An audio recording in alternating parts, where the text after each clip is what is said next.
Hey, what's going on? I'm Brandon Bain. Hey, I'm Dan Foulds. This is Rubbin' and Grubbin'. We talk about rubbing and racing. and grubbin's eating. That's it. Let's get right into it. Again, let's thank all of our frontline workers, the truck drivers, the cashiers, the food service workers. You guys, the people that are not making a whole bunch of money are when I go to get beer and there is a clerk at the store, that is very important to me, or food. You guys are the heroes this time. So we're going to salute you. Cheers. And as both my brother Brendan Big Bain and I both have a little bit of a head today, so these will be good. Yeah, it will. Late last night, late night. Some of that history of NASCAR again, man. Like Schrader race and then drink all night. Yeah, it's bad. By the way, National Nurses Day. I think that was actually yesterday. It might be Nurses Week, but my wife is a former flight nurse. LB's mom was a nurse. There's nurses all around us. There's a bunch of nurses that come here. Yeah. You guys are the salt of the earth, all of you, and we love all of you, and thank you for what you're doing. Yeah, thank you very much. So talk about the return to racing, sir. Man, excited. It's finally happening. It's finally going to happen. So, and the way that they've laid it out with the schedule, it looks pretty interesting. So we're coming back May 17th at Darlington, then turning around and they're going to run another cup race there Wednesday. Then we go from there, we're going to Charlotte. They're going to race cup race on Sunday. Right. And they're going to turn around and run another one on Wednesday, man. I think there's 8 races total in 11 days between all 3 series in NASCAR. So when they say they're coming back, it's coming back full force, man. It's going to be awesome to watch. It's going to be different, obviously, no fans. I think at the first race in Darlington, there's no qualifying, no practice. So there's no rubber on the track. It's going to be a green track. It's going to be hot. It's going to be slick. And they're all going to hit the gas and go to that first corner. Man, it's going to be pretty crazy, man. There's no telling what's going to happen, man. So it's going to be very, very interesting. I'm just super stoked, super excited to get back to it, man. I'm ready. Awesome. Well, of course, we'll have those races on here. If you want to come and hang out with other NASCAR aficionados, we've got the Jumbotron right over there, and then probably 150 other screens in this place. Yeah. And since NASCAR, that's probably going to be the only sports thing going, so I'm sure it'll be on from one end of this joint to the other. Yep, and not to mention, man, we get back to our Sportsman League of NASCAR. The Game of Skill on Wednesday nights. Skill, man. Absolutely, so, right here on Wednesday nights. Yeah, super stoked. Ready. I can't wait till we can get Mr. Dan to sit right here because there's an older fella who heads up our Wednesday night our NASCAR sports evening, and he, like I said, he's older and he really does know a tremendous amount of NASCAR history, and I can't wait to run 3 wide with Mr. Dan right here so we can just pick his brain. He's a good old country boy and he knows all about racing. No practice, no qualifying. If you can put up a car on the track, you're going to be okay, and if you can adjust. This one's going to come down to more or less the communication between driver and crew chief and what changes these teams can make during this race. That's what this one race is going to be extremely important to have great communication. Without it, you're not going to do much. Right. And to be honest, man, coming back to this track, it's a very tough racetrack to drive anyways. It's not a big, huge multi-groove track. You can run wherever. You have to be very... so they will not have gone around the track at all? No practice, no qualifying. So they don't know if the car is tight or loose? Nope, they have no idea, man. And like I said, you have to be very disciplined in the way you drive this track. When you have a car that's set up and you've had practice, you still have to be disciplined. Right. So now you're coming in and you're asking these guys that have been itching at the helm since this started, what is it, 6 weeks, 8 weeks now, or whatever it is, 5 weeks that they haven't been in a car. Everybody's ready to get back in that race car. So when this green flag drops, man, these guys are going to go crazy. A little adrenaline on board, maybe? Right, and nobody knows what they got. So it's going to be, like I said, those top teams that have the communication are going to be the teams that definitely prevail in this race, man. Spectacular. So the rest of the schedule, I think, is set, although there may be some changes. Some states haven't opened yet. Yep. And talk a little NASCAR history, because as I'm discovering more about NASCAR, I am really enjoying picking up on the history. I moved to Florida when I was 2 years old. My family moved to Florida. And we used to drive by this track. It was Daytona, and I remember seeing the grandstands there. And when I first got to where I could read, there was a name up on one of the grandstands that says Fireball Roberts. And I remember asking my mom, what's up? Who's Fireball Roberts? Well, the way you get your name put on that stand is you get killed, right? Right. He got killed in a car crash. Yeah, burned up. Anyway, so getting interested in the history and Daytona and everything. Well, I heard that they used to race on the beach at Daytona, on the beach and then on the road. Well, the road was A1A, which I used to drive down all the time, and they raced down at the south end of Daytona.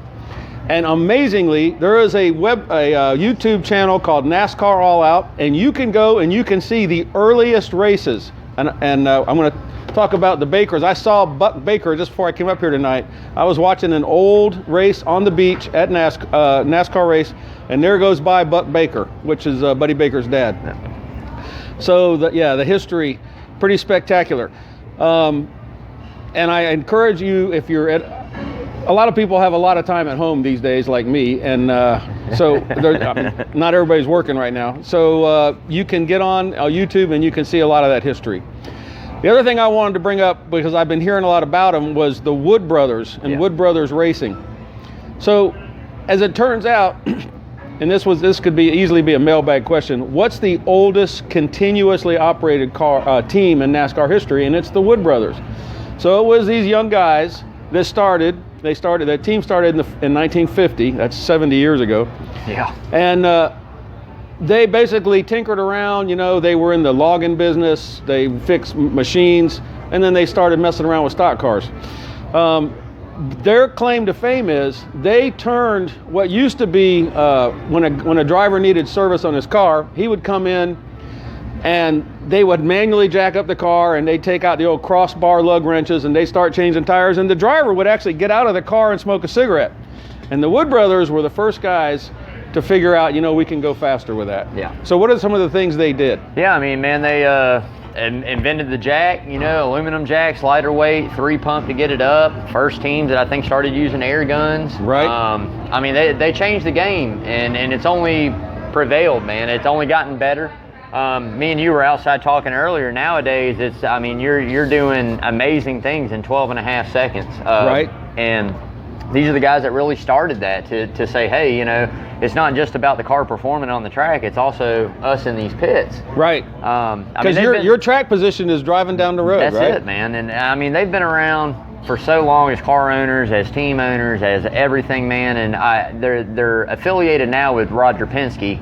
It's kind of not a fourth team of a Penske car, but they all share information together. Ford, that those two teams do. Right. And it's definitely helped save their program. Trevor Bain won a Daytona 500 for the Wood Brothers, the one race he ever won. Right. Help the program stay alive. I mean, a lot of teams and people and car owners and big people in NASCAR have gone above and beyond to help the Wood Brothers stay around. Yeah. Just when things got tough, economy or this or that or whatever, man. So it's great to see a name from the beginning that's still in the sport there now. Yeah. Still doing it. Yeah, it's awesome. That's awesome. They came up with the spring and the socket on the wrench to make the bolt pop out. And we watched a race not long ago where a guy actually had a lug nut stayed up in that socket. I don't know if you remember that. Right. And the car went out, and there was a problem, and the car had to come back. Yeah, man. So that's a big deal if you lose that lug nut. There was a NASCAR official that bet them about how fast they could fuel a car. They actually got 58 gallons of gasoline to go into a car in 15 seconds. That's about as fast as you can single point pressure refuel a Chinook helicopter. I mean, that is getting after it with the gas. They had a bunch of drivers: Tiny Lund, Cale Yarborough, AJ Foyt, David Pearson, Trevor Bain, Buddy Baker drove for him a little bit. Their Jackman, which is one of the brothers, Delano, I think that's how you pronounce his name, Delano. He retired. One of the brothers retired in '83. He was a jackman, and he was the guy that did the ballet. When you run around the car and the jack is flowing out and it just flows out. He, by the way, he removed the wheels from the jack and he put a skid plate on it. And as you alluded to, it wasn't 12 pumps, It was a 3-pump chump. That thing is boop, boop, boop, car's up. That guy did that. He made that jack out of aluminum instead of steel to get it light. He had 77 super speedway wins. Delano Wood did, and that record has never been beat. I mean, that's pretty cool if you got a record that nobody's ever topped. Yeah, that's a hell of a lot of wins, man. Yep. It's a hell of a lot of wins. There you go. My butt. There it is. They also did win engines. I'm sorry. They had a world-class engine shop. Yeah, they were dominant for a long time. David Pearson, I mean, dude, dominant for a very, very long time. And got shots to win race now. It's Matty D, man. Benedetto's in there, man. And I mean, they've had Ryan Blaney before him. They've had some talent in that car, and it's on their resurgence. So the Wood brothers, man, I got a feeling it could happen soon, man. They could become somebody to watch out for every few weeks. You know, win a couple races, man. So if it turns out that you have a tidbit about the Wood brothers that you're interested, go ahead and drop us a comment either on the Facebook page or the YouTube page. You probably know a lot more about a lot of this stuff than I do because I'm a newbie, but I'm enjoying it, and I would love to hear any stories. Brandon would love to hear any stories that anybody's got about the Wood brothers. Maybe you knew one of them or have had some interaction with them. All right.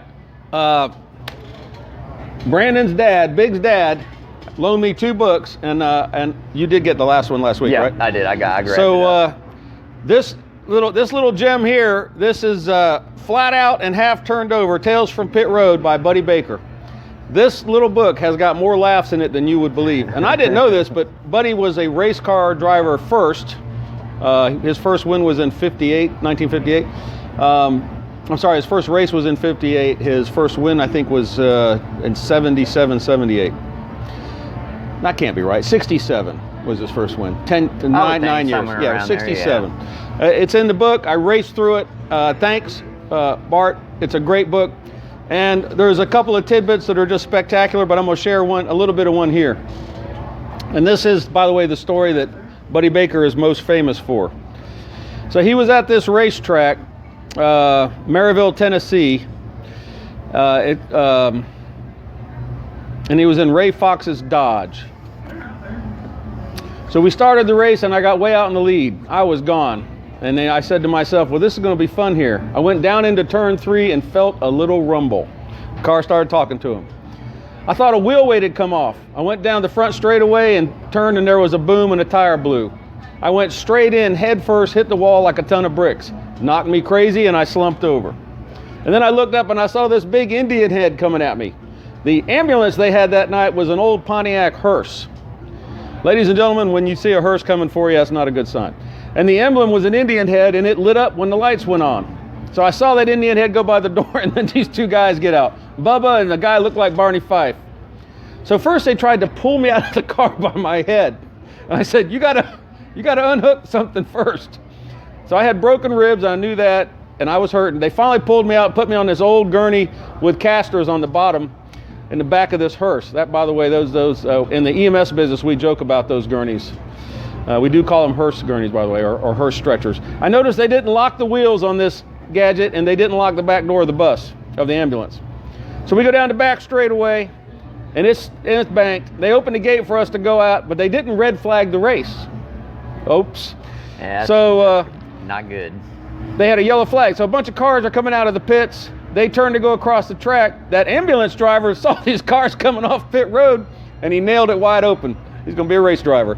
So he got about halfway across the track, and the back door flew open, and here I came out. So this man is strapped to a stretcher, and he comes out of the back of the freaking ambulance with cars going on the track. So his arms and legs are strapped down. They're going by me at 120 miles an hour. So I got one arm out, and I start waving my hand because, you know, the lights sucked. The lights were horrible. So I'm going down the hill, and these guys see me. One guy even said, if you hadn't waved at me, I'd have run you over. But that wasn't the bad part. So I got to the bottom of the track, and that gurney's running about 30 miles per hour, and it hits the mud. And those little wheels, they just burrow right into that mud, and that thing goes straight over and upside down. And I go down up to my ears in the mud. And the driver comes up, says, are you okay? And he says, if I ever get off this thing, I'm going to kill you.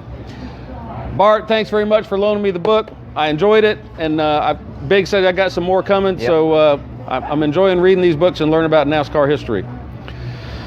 Okay, NASCAR joke. How do NASCAR fans count to 10?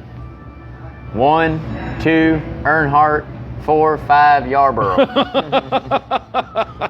That's it, man. There you go. There you go. So Hall of Fame voting has been postponed. Brandon, what are your thoughts on the Hall of Fame? I'm happy it got postponed. I've said it, I don't know how many times on the show, and I'll continue to say it. We're at a point in NASCAR as a sport where we're out of Hall of Fame drivers. It's done. Leave it alone. Wait about every 3 years, every 5 years, have a class, have some guys to induct. But as of right now, they were talking about Carl Edwards and talking about these other guys, and it's like, were they great race car drivers? Yeah, man. They won some races, won a lot of races, ran for championships. They did a lot of good stuff. Mm-hmm. Are they Hall of Fame? You're pushing it. Right. You're pushing it. I mean, if we're going to do that, so then why don't we just go ahead and introduce Jimmy Johnson now, and let's do Kyle Busch now? And I mean, why not? Well, because he's still racing. I mean, both of these guys are two of the best that have ever done it. So why not go ahead and introduce them if that's where we're headed? Because next year, who are we going to do? You know what I mean? We're running out of drivers here. This isn't football. This isn't baseball. This isn't hockey. You don't have 52 guys on a team or however many guys. You have a driver that a lot of times has a career in a car for 15, 16, 17, 18 years. Right. You know what I mean? And it's that one guy. That's it. And one car owner and a crew chief here and there. I mean, you might go through a couple, but there's not personnel like there is football or baseball to sit here and just introduce guys every year. So I'm happy it got postponed, man. Okay. Honestly, I think it's something they really need to look at for the integrity of the sport, I feel. We can't just introduce anybody into the Hall of Fame because they were a good race car driver. Right. I mean, let's introduce them because they changed the sport. Let's introduce them because they set a record. Let's introduce them because, you know, they're worth introducing. I think, without knowing much about it, I think you've got to be a leader on the track. Yeah. And when I say leader, I mean you got to be a winner. Right. And you win frequently. And you win championships. And dominantly. And, and for guys and that... you also need to be a leader off the track. I mean, here's a name right here that we've talked about a million times, Ricky Rudd. He was an Iron Man forever, dude. He had, like, I don't know what the streak was of consecutive races, like 700-something in a row. For the longest, that was the record. And then a couple people have broken it. But, I mean, is that worth the Hall of Fame? To me, yeah. I mean, you've raced, 15, 16, 17, 18 years to get that and never missed a race. Same thing, like I said. We can't continue to introduce these guys and put these guys in just because of a name or just because they won races. I mean, Edwards probably won 20-something races. Hey, man, that's awesome. That's a great career. But is it a Hall of Fame? Not to me. Not to me. But anyways, like I said, I'm glad they postponed it. Hopefully they take a look at it and start setting it back, not every year, every 3 years, every 4 years. I mean, because otherwise we'll get to a point where we're going to sit and wait for somebody to retire. Yeah. And as soon as they retire, you're going to go, hey, here's your Hall of Fame stuff you're in. And then it doesn't mean anything. Right, then it doesn't mean anything. Gotcha. So the May 24th race in Charlotte, Coca-Cola 600, we talked about that. It's going to be crazy. We got all that. Yeah, that one's going to be a good one, man. The Pro Invitational race at Dover. So we've got, by the way, we've got one more I-race coming up, right? Yep. That's this Saturday, I believe. Yep, North Wilkesboro. Yeah, which is an old historic track that has been shut down now for several years. Long time. But I will say that my man, Mr. Jeff Gordon, did win the last race that was ever held there as far as the Cup Series went. So I'm down with that. Very unique track, uphill and downhill on the straightaways. It's very unique, man. So it's a piece of NASCAR history. It really Somebody was talking, I've watched so many videos, I forget exactly who it was, but they said that they've gone there and they've scanned the track for iRacing, and they've got all the imagery, and they've got there's the First Union sign. And there's a lot of people who aren't going to remember the First Union used to be a bank. You know, it was a big North Carolina banking brand. Wachovia bought them because Wachovia bought First Union, but they called the bank, First Union bought Wachovia, but they wanted the name, basically. Okay. Because they want that Wachovia name was a good name, and then Wells Fargo got them, and now they all suck. And now that's it. That was all she used to be, it's kind of like Piedmont Airlines, good old North Carolina company. Used to be a great company. The Fox crew does an awesome job, and that race was fun to watch. Yeah, it really was, man. It was pretty good. I ended up having to go into work, so I didn't get to see the very end of it. But it was pretty entertaining. A lot of wrecks, some pretty good racing there. Yeah. Miss Boyer in the booth. I kind of wish he would have been there. He kind of makes it get a good couple laughs out of him. Yeah. But overall, man, I think it was a pretty good race. When I was watching that race, I noticed that as the cars are driving around the track, they've got multiple camera angles. And by the way, this is all done with a computer, There's cars going, and they're showing the back end of a car, and you can see the driver's name. And then I noticed that there's a reflection of the skyline as they're driving around the track. Right. The reflection on the back window is changing. The detail in that simulation is amazing. I think probably iRacing is going to fall off our radar here pretty quick, but as I have said before, I think that at some point they will incorporate that into that entire week of racing activity. Hey, we missed Clint Boyer as the in-race commentator, but Reagan Smith did a great job filling in. There was no really drama this time. No, not really. I mean, well, there was, but we'll talk about that in a minute. There was a little bit of drama, but... Okay. The good, the bad, and the ugly. The Dover Monster Mile iRacing. The good. It was great racing, lots of wrecks. Dover is high banked. It's a self-cleaning racetrack. If you wreck, you take out a lot of cars. So LB writes a lot of this stuff, yeah, so LB, great job, thanks. That's pretty much what it is, man. I mean, it truthfully is. In real life, Dover is one of those tracks where when you wreck at Dover, you go up and you come back down, and it's very narrow. Right. In real life, the front stretch and everything is very, very narrow. So if somebody loses at the rear end, spins around turn 3 or 4, or going into one, coming out of 2, it's usually not just going to be one car. It is definitely getting ready to be a lot of cars that get damaged. Right. Logano's done a barrel roll down the banking before there. There's always usually in those races, man, at least one pretty good wreck, man. So maybe that's why they call it the Monster Mile. The Monster Mile. It's concrete. It's hard to drive. It's very fast. It's very hard to drive, man. It's a unique track. It's one of their most unique tracks. I love it. Dover races to me are some of the best races of the year. I love them. Spectacular. I've seen that track from while I was in an airliner one time. I looked down and I said, that's Dover. The bad. Leader gets too much of an advantage during the restarts and the resets, and we've talked about this every week. Yeah, that's something I would think they've got to get that figured out. We do talk about that every week, but I mean, it's the truth. There was one restart, I think Byron was in turn 1 while guys were still taking the green, it seemed like, man. I mean, it is just, I don't mind them being able to control the race, but let's make it more realistic to where at least we're staying like this. We're not going like this, and then the second and third place guy are side by side, and first is gone. Then it takes 15, I mean, everybody 20, should be hitting laps. the gas pedal at the same time, right? Right. I feel like, you know, as the leader, you have the advantage to start the race. Right.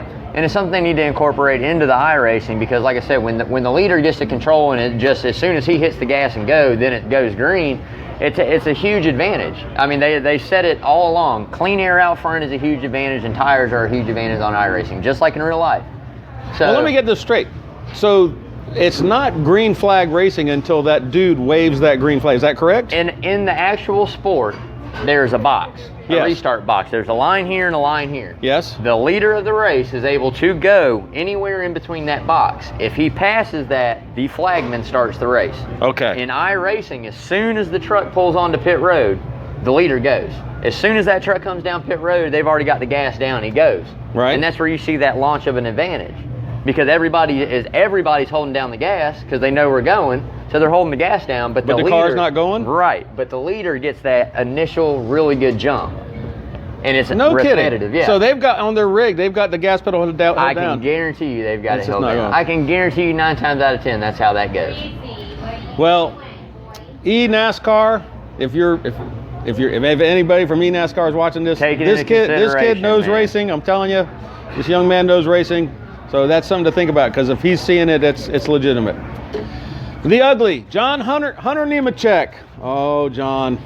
Intentionally wrecking Demi Hamlin. Yeah, there's the drama we were talking about, alluded to a minute ago, man. I took Hamlin this past week, and I knew I had a good shot at it. That's one of his better racetracks. He usually runs pretty good there in real life. And very disheartening. I was at work. You guys were texting on our group text. And I'm like, what happened? You know, what happened to him, yada, yada. And I didn't get the full story till I got home and, like, looked it up. Right. But, so Nemechek took him out. He came in, had his reset, got his car fixed, waited for him to come back around on the track, and then decided he was just going to annihilate him. And obviously, iRacing frowns on that, so they booted Denny Hamlin. But, that's the drama, man. So, you know. There again, didn't get a win, man. So who got booted? Hamlin? Hamlin got booted. I mean, and it was almost instantly, like we were talking. Oh, Nemechek too? Both of them. Okay, got word both of them. I didn't know if Nemechek did or not. Come on, dude! Yeah. David Hasselhoff singing the national anthem instead of Blake Shelton, who gave the command to start.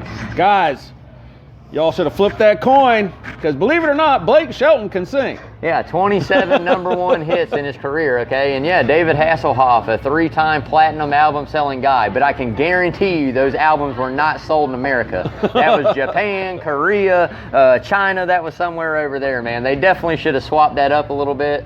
You know, I love Knight Rider, love Baywatch, man. Love the hamburger eating video. I mean, you know, not funny at all, but you know, memory of an American. But yeah, we should have swapped that one up, man. So, but both did a good job, man. It was all right. So the checkered flag for charity. William Byron wins the NASCAR race, so we're going to count that as a win. That's $24 because he's in the 24 car to the Ronald McDonald House. That's our local charity that we support here. Our total so far this year is $475. And I won $5 because I picked Byron again and he won. We're going to throw that in there.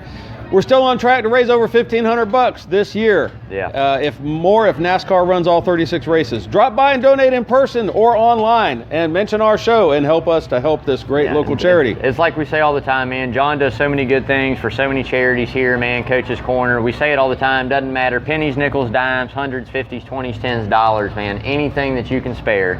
Come up.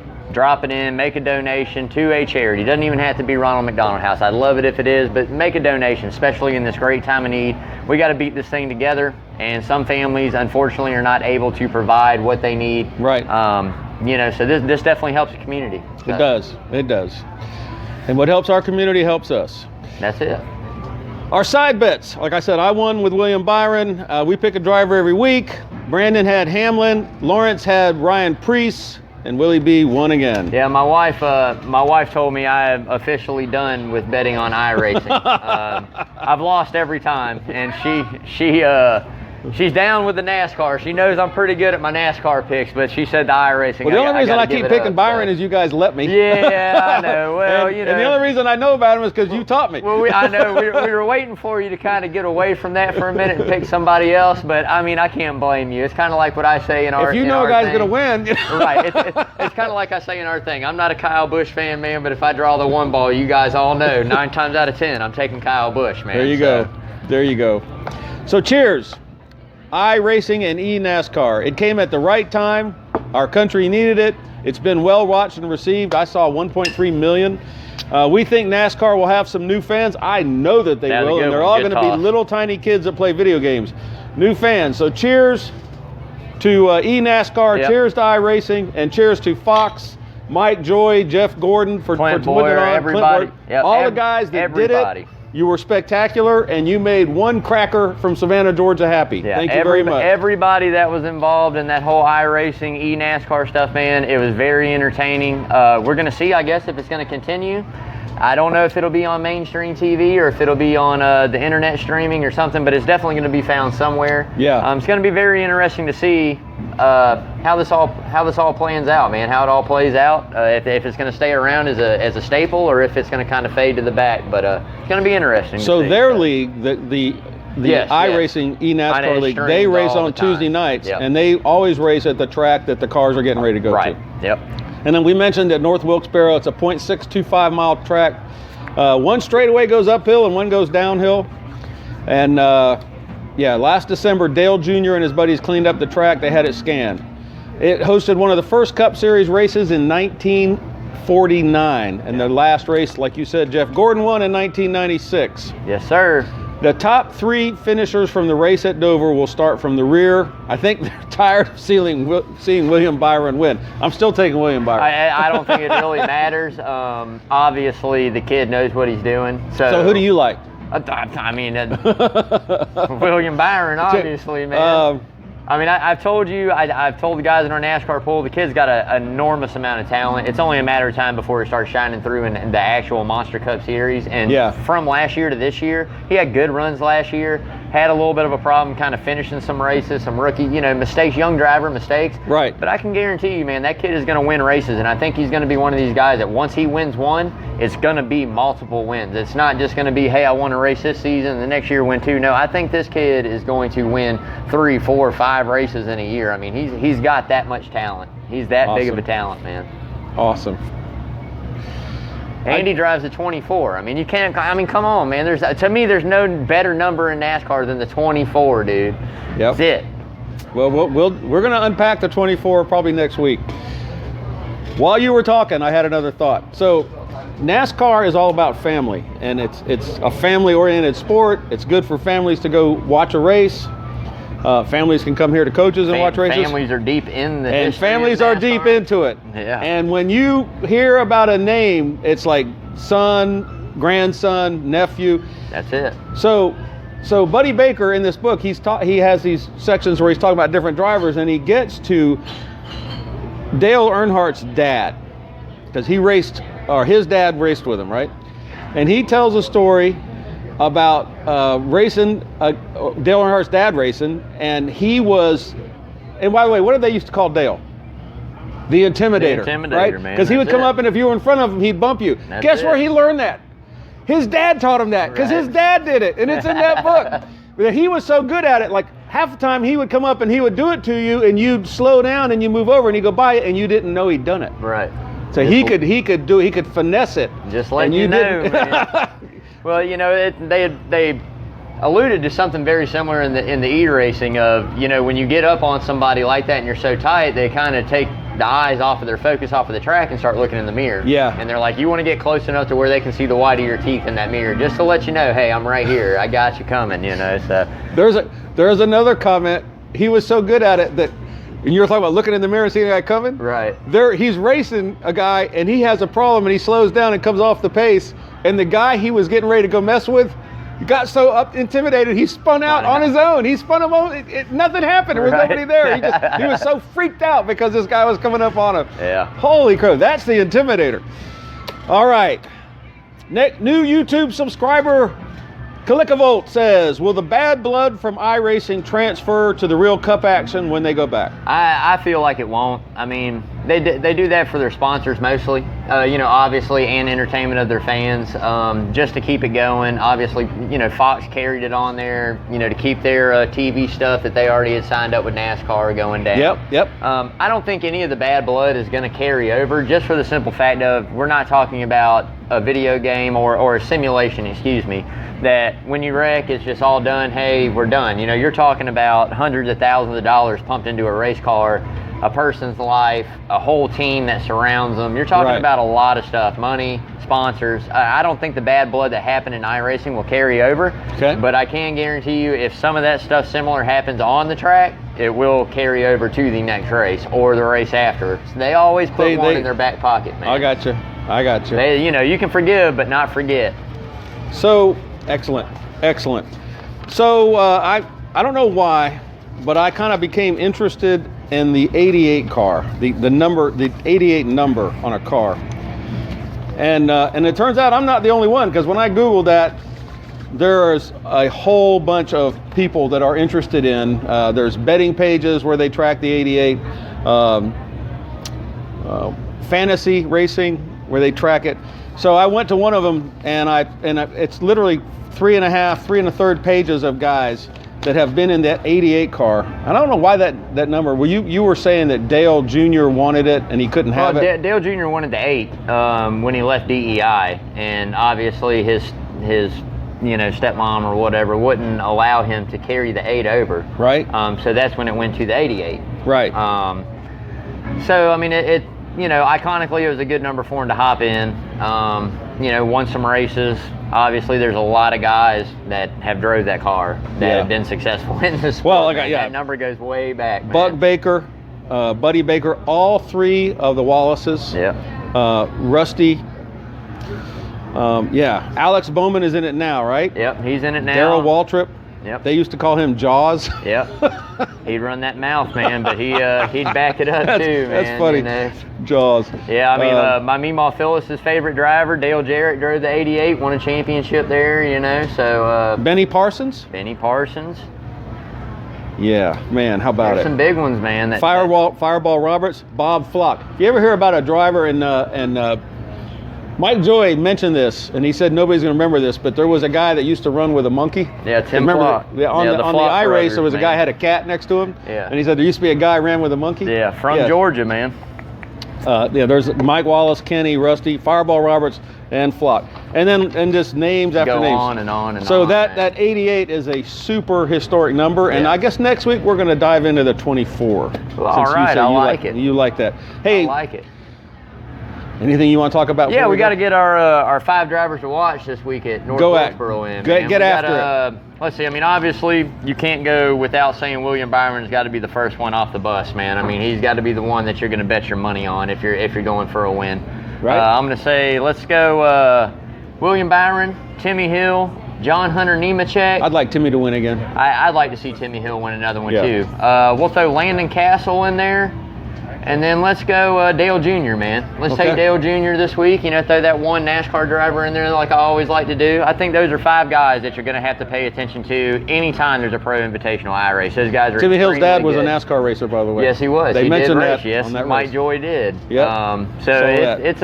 Those are 5 guys you got to watch, man. Those are 5 guys that you got to have in a lineup if you're betting some money or wagering anything on that. And one of those 5 guys, I would say, is who you have to go with.